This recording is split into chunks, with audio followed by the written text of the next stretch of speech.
Did you think that Death End Request was just another lighthearted, stock-standard JRPG with colorful visuals and cute anime girls?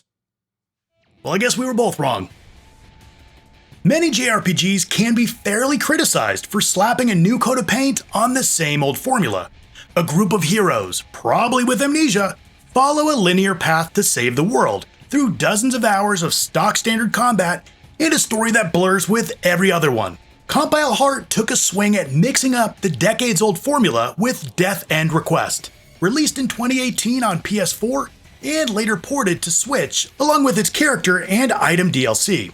Death End ambitiously combines elements of visual novel, a fresh combat system, a surprisingly dark and violent story, and just a touch of fan service. But do all of these disparate elements come together to create a cohesive, fun package? Or is it just a mess of ideas that never reach their potential? Since so much of this game is driven by the story, let's start there. The story sequences are presented in a visual novel style, with beautifully and detailed, mostly static images.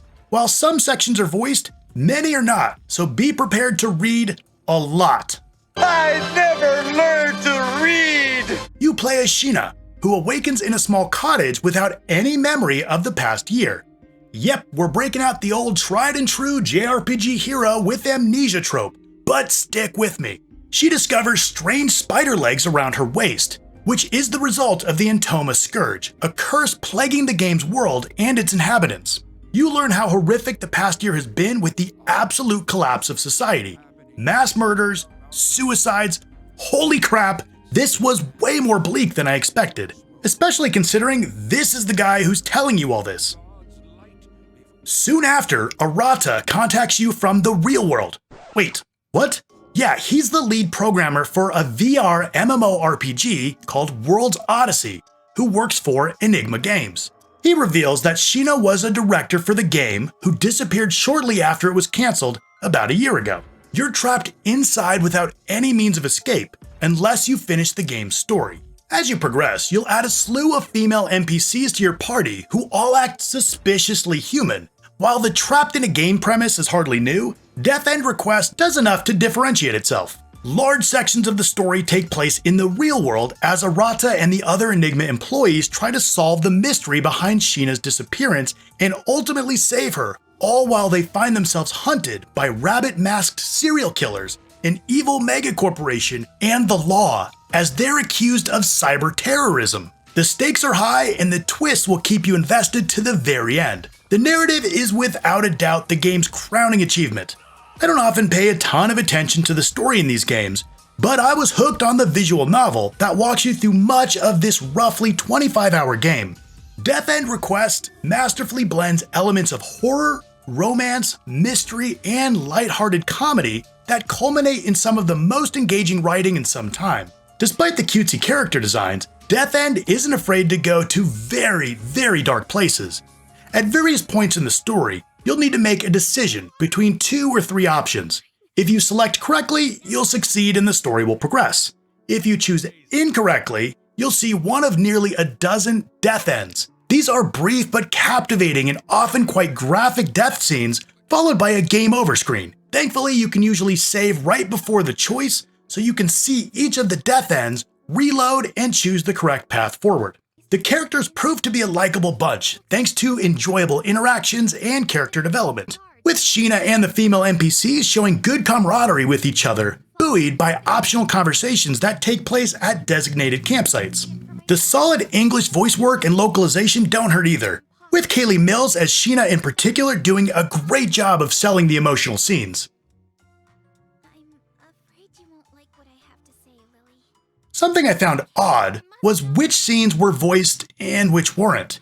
It seemed to be completely arbitrary, with some seemingly insignificant scenes voiced and other major ones communicated with only text. Now there is a bit of fan service, although it's pretty tame, such as female characters falling atop each other in compromising positions. The more prominent bits of fan service, however, involve the female party members' glitch mode forms in combat that have them almost completely nude. And this is of course done because Japan. While a good portion of Death End Request takes a visual novel form, there's also the RPG gameplay to consider. Sadly, this is where the game falters a bit. You'll travel around World's Odyssey to rid it of the corruption created by the Entoma Queens. Occasionally, you'll get stuck unable to progress due to a bug in the programming, which sets you on a sort of scavenger hunt. The characters need to find a reality object. These are real-world artifacts mysteriously found within World's Odyssey, which in turn provides a clue for Arata to make his way to a landmark in the real world, where he'll find the line of code he needs. This led to the occasional situation where I got stumped on how to proceed, before remembering that I needed to go back to the visual novel portion in the real world. While this usually makes sense in context of the story, there are instances where it feels forced and arbitrary. Each party member also has their own field skills that are used to get past certain obstacles during exploration. This is mostly used to access optional treasures, with only one noteworthy instance where the field skill is required for progression, making this aspect feel somewhat undercooked. The game's combat is unlike anything I've played before, where you take control of up to 3 party members in a turn-based battle system with some really unique twists.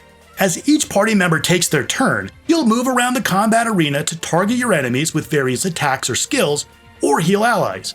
You can select up to 3 actions for each turn, with the area of effect displayed before executing all actions. Positioning is always an important consideration. By attacking the enemies 3 times, you can knock them back into environmental hazards, into other enemies to damage them both, or even into one of your own teammates to get a bonus knockback attack. This aspect surprisingly reminded me of billiards, where you're always looking for the best angle to bounce the enemies around the way you want. The battlefields are covered with these representations of the bugs in the game. If you touch them, you'll get damaged, but also will gain more corruption. Once a character passes a critical threshold, they'll transform into the glitch mode I talked about earlier for a more powerful attack.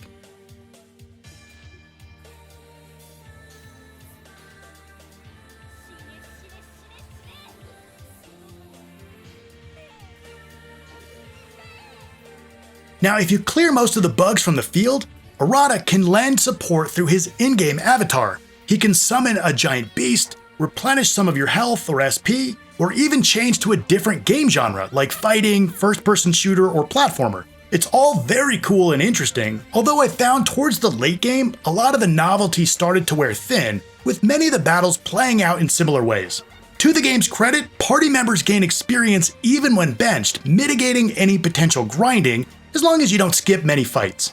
Let's talk about the presentation.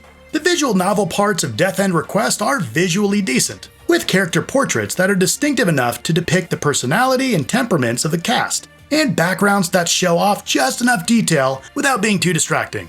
The dungeon crawling segments, on the other hand, are pretty lackluster, with a lot of bland environments that have little in the way of aesthetic interest. Character and enemy models are passable enough, but their limitations are exposed during the game's few in-engine cutscenes through stiff animations and muddy textures. I played the PS4 version on my PS5, and as expected, performance was rock solid. Performance on Switch is another story, with unstable frame rates both in docked and handheld mode where it's almost unplayable during combat. The soundtrack was solid enough, with variety and memorable tracks that do a good job of setting the mood during both the dramatic and lighthearted moments. None of the tracks ever feel overused, which is especially true of the pulse-pounding and intense battle theme that elevates the fights.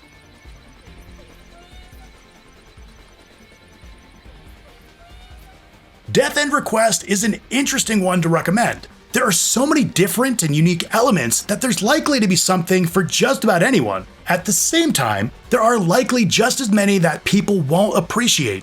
The story is really fantastic, with great characters and a world unlike any other, but you may not appreciate it if you don't like visual novels.